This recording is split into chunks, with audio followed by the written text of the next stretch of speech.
Bien-aimés, je vous salue dans le nom merveilleux de notre Seigneur et Sauveur Jésus-Christ. Nous sommes aujourd'hui jeudi 1er décembre 2022 et nous allons continuer notre sujet sur les desseins ou le plan de Dieu pour toi et pour moi.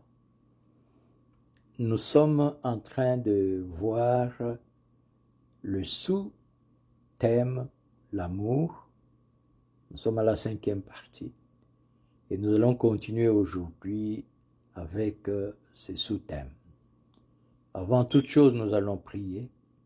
Seigneur, merci parce que toi, tu nous donnes cette opportunité. Nous voulons que ta main puissante touche chacun de nous pour faire couler dans nos cœurs le véritable amour et nous donner de refléter ta grandeur et ta gloire dans ce monde, plongé dans les ténèbres et dans toutes sortes d'animosités. Nous voulons que ton esprit dirige le pas de chacun d'entre nous et que nous puissions jour après jour refléter de mieux en mieux ta gloire et ta puissance dans ce monde. Merci au nom de Jésus-Christ.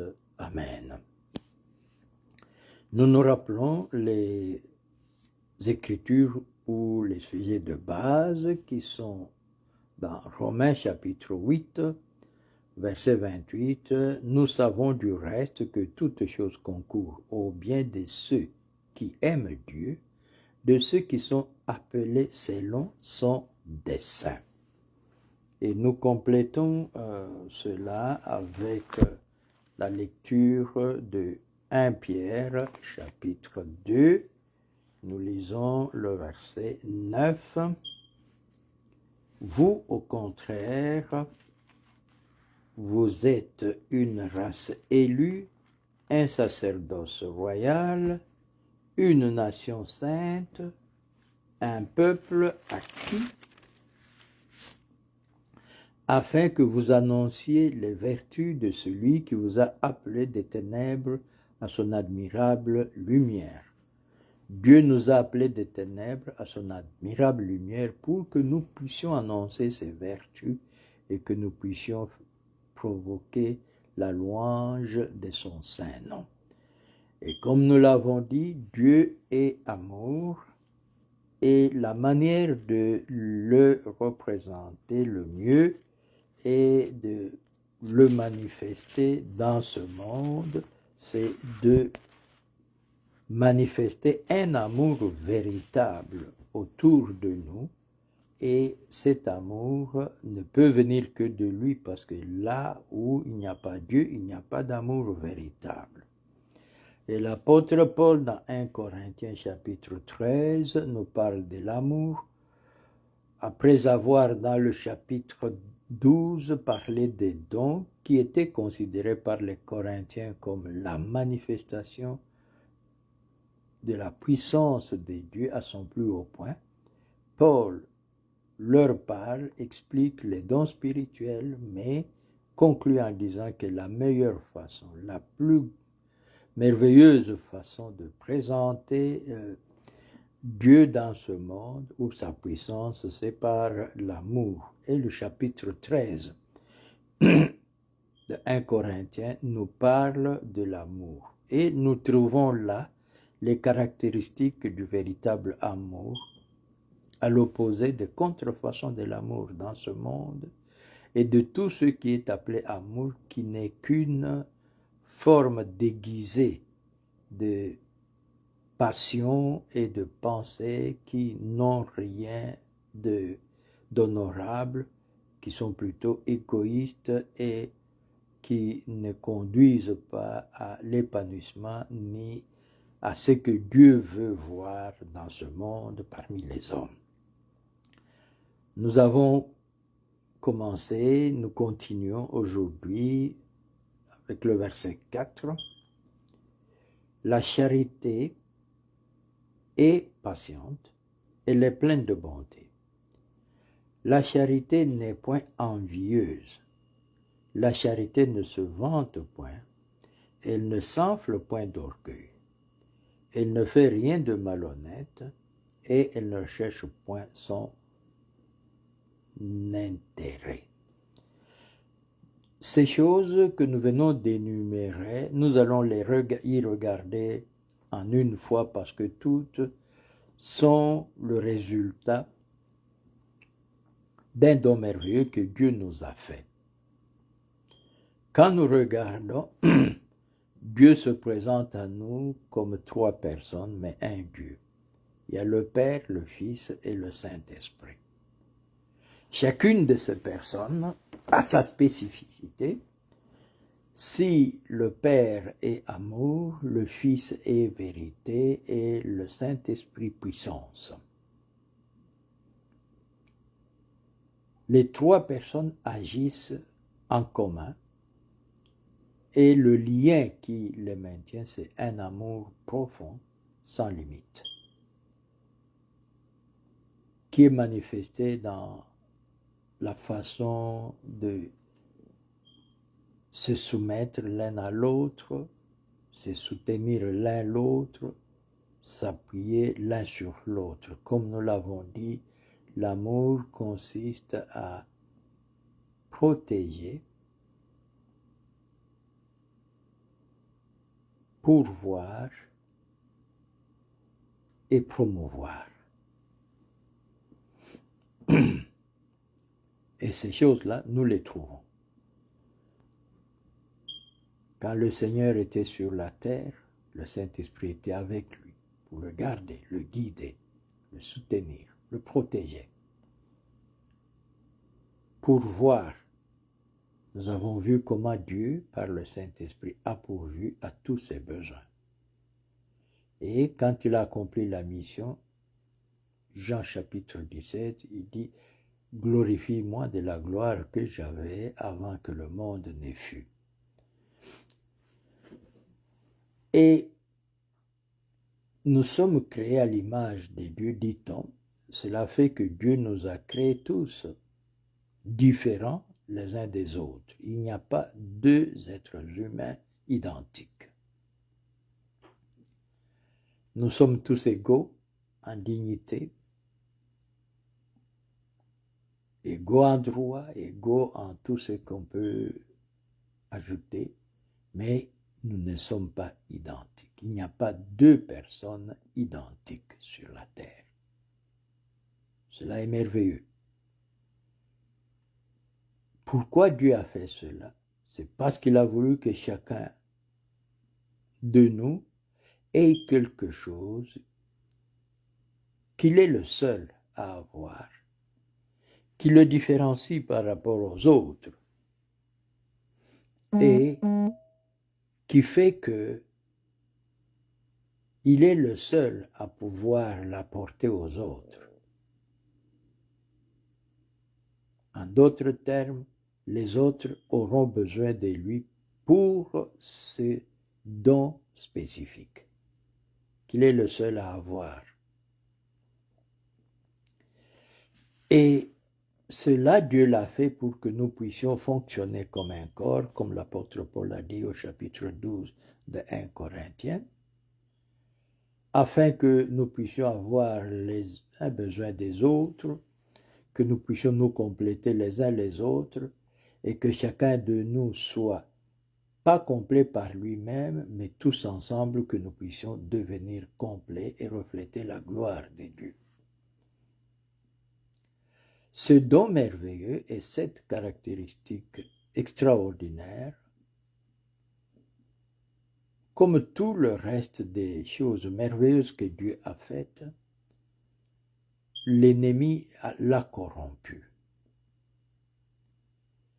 Et parce que l'ennemi l'a corrompu, cela a produit des voies et des moyens d'action et de vivre tout à fait opposés à la pensée originale. Quand on regarde à un frère, ce qu'il a de particulier, ce qui fait de lui différent de tous les autres, peut devenir facilement un sujet d'envie. Et si on ne peut pas envier cela, on regarde à soi-même ce que j'ai de particulier, ce qui peut faire de moi différent de tous les autres et qui peut être la source de ma contribution au bien-être commun, devient un sujet d'orgueil. Et au lieu de marcher dans la communauté, dans la communion, comme un corps soudé, nous avons comme résultat les conflits, les animosités, la jalousie, les envies, l'orgueil, toutes ces choses qui naissent du fait que nous sommes différents les uns des autres. Quand les disciples, j'entame là la deuxième chose, quand les disciples, comme il leur arrivait régulièrement, sont venus demander au Seigneur, mais nous voulons savoir qui est le plus grand parmi nous, parce que parmi les hommes, c'est ça le problème que nous avons tout le temps, c'est de chercher à savoir qui est le plus grand, le souci de grandeur. J'aimerais ici que nous puissions comprendre que la grandeur, c'est quelque chose à laquelle Dieu destine tous ses enfants. Dieu veut que chacun de ses enfants soit grand. Et il a dit pleinement, quand on lui a posé la question, il a dit, mais de tous ceux qui sont nés de femmes, dans le royaume des cieux, il n'est pas paru de plus grand que Jean-Baptiste. Mais le plus petit dans le royaume des cieux est plus grand que Jean-Baptiste. Donc la grandeur, Dieu la destine à tous ses enfants. Donc ça ne devrait pas faire l'objet de notre bataille. Et je reviens, les disciples, comme tous les hommes, sont venus vers le Seigneur pour savoir qui était le plus grand parmi eux. Sa réponse était simple. Celui qui veut être grand parmi vous, qu'il serve. Qu'est-ce que cette réponse cache? Pour servir les autres, il faut d'abord découvrir ce qu'on a de spécifique, ce qu'on a de spécial, ce dont les autres ont besoin mais qui est en nous. Et c'est cela que nous allons mettre au service des autres. C'est ça le vrai service. Quel est le résultat? C'est quand nous mettons ce que nous avons au service des autres que cela commence à grandir et à croître. Parce que c'est pour cela que Dieu nous l'a donné. Dieu place devant nos yeux un secret auquel nous regardons tous les jours, mais souvent nous n'y réfléchissons pas. Tous les êtres vivants sur la terre commencent sous la forme d'une sémence, parfois et souvent invisible. L'éléphant, la baleine, les lions, l'homme lui-même, nous commençons tous sous forme d'une sémence, souvent invisible. De la même manière, ce que Dieu a placé en toi qui est spécifique, c'est une sémence. Mais ce n'est que dans la mesure où tu fais fonctionner cette sémence, que tu la remets entre les mains de celui qui te l'a donnée pour qu'il puisse l'utiliser, parce que c'est en ce moment-là qu'elle prend de la valeur pour qu'elle puisse croître. La semence, tant qu'elle reste dans le sein de la mère, elle reste semence. Mais quand elle sort au monde, petit, ça commence à croître. C'est Dieu qui fait croître. Je vous surprends peut-être parce que, beaucoup pensent, non, la mère doit nourrir les parents. C'est vrai, c'est leur contribution, c'est leur part. Mais celui qui fait croître, c'est Dieu. Donc la semence que nous avons, quelque chose qui fait de nous spécial, spécifique, différent de tous les autres, quand nous commençons à l'utiliser, Dieu le fait croître. Et plus nous l'utilisons, plus nous croissons et nous grandissons, et à la fin, nous devenons comme un homme d'affaires sage, intelligent, qui a su utiliser les moyens qu'il avait entre ses mains pour faire le profit et au fil du temps accumuler et devenir un homme d'affaires prospère. C'est pour cela que Jésus leur a dit, c'est lui qui veut être grand, qu'il serve. Tu as quelque chose qui fait de toi ce que tu es, qui te fait différent des autres. Si tu ne sais pas l'exploiter, le mettre au service des autres, si tu ne sais pas l'utiliser, tu resteras tel quel. Mais quand tu commences à l'utiliser, surtout au service des autres, cela va croître et cela va faire que ta grandeur se manifeste. On ne devient jamais grand dans une chambre fermée. On est grand sur la place publique, c'est-à-dire quand on sert, quand on est utilisé et quand on met à la disposition des autres le meilleur de soi-même. Par contre, l'ennemi utilise cela pour créer en nous des choses qui ne sont pas constructives. L'un va regarder son frère, sa sœur, comme étant supérieur, ayant quelque chose que lui devrait avoir, c'est l'envie, sans comprendre que c'est ça sa part que Dieu lui a donnée pour contribuer à l'unité du corps et de la communauté, et se réjouir de cela, savoir comment encourager et protéger et faire en sorte que ce que Dieu a donné à mon frère, à ma sœur, puisse produire davantage, mais penser que c'est moi qui devrais avoir cela, ça crée l'envie. Un autre va regarder à ce que lui il a. Il ne regarde pas aux autres, il regarde à ce que lui il a. Il a dit, je suis différent des autres, il n'y a personne comme moi. Et il va se considérer supérieur. Il ne va pas comprendre que ce qui fait sa spécificité, c'est cela, et il a le devoir de le mettre à la disposition de la communauté et de l'utiliser pour le bien commun, parce que c'est ainsi qu'il apportera sa part et qu'il occupera sa place comme Dieu l'a prévu, où il peut véritablement s'épanouir et faire que l'ensemble de l'édifice croisse, se stabilise et produise.